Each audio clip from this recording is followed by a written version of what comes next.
మోకాల ఆర్థ్రోస్కోపీకి వయసు పరిమితి అనేది లేదు. 10 ఏళ్ల వయసు పిల్లాడు లేదా పాప లిగమెంట్ ఇంజరీ లేదా కార్టిలేజ్ ఇంజరీ, కార్టిలేజ్ లో ప్రాబ్లం అవ్వచ్చు. 10 ఏళ్ల వయసు నుంచి 80 సంవత్సరాల వయసు వరకు వాళ్ళకి ఎలాంటి ఇష్యూ అయినా సరే, జాయింట్ లోపలది కార్టిలేజ్ ఇష్యూ అవ్వచ్చు, లిగమెంట్ ఇష్యూ అవ్వచ్చు, లేదా జాయింట్ మధ్యలో ఉన్న కుషన్ ఇష్యూ అవ్వచ్చు. సో ఎటువంటి ఇష్యూ ఉన్నా సరే మనం ట్రీట్ చేయొచ్చు.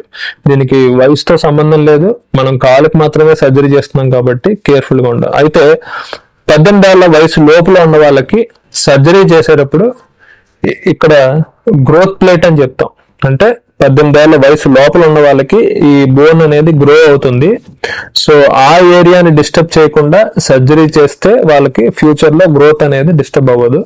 సో అలాంటి సర్జరీస్ వాళ్ళకు కూడా సర్జరీ చేయగలము ఈ మోకాల కీహోల్ సర్జరీ ద్వారా. కేర్ఫుల్ గా చేయాలి, దాన్ని డిస్టర్బ్ చేయకుండా చేయాలి. డెఫినెట్ గా వాళ్ళకు కూడా సర్జరీ అవసరమే. వాళ్ళకు కూడా లిగమెంట్ ఇంజరీ అయ్యి ఇన్స్టెబిలిటీస్ అంటే జాయింట్ లూజ్ అవడము, ఆ ఫీలింగ్ రావడము, పెయిన్ రావడము జరుగుతుంది. వాళ్ళకు కూడా సర్జరీ చేయగలము. సో దీనికి వయసు పరిమితి అనేది ఏమీ లేదు. 10 ఏళ్ల వయసు నుంచి 80 ఏళ్ల వయసు వరకు అందరికీ చేయొచ్చు. బట్ ప్రాపర్ ఇండికేషన్ ఎవరికి అవసరం ఉందనేది చూసుకుని మనం ముందుకు వెళ్లాల్సి వస్తుంది.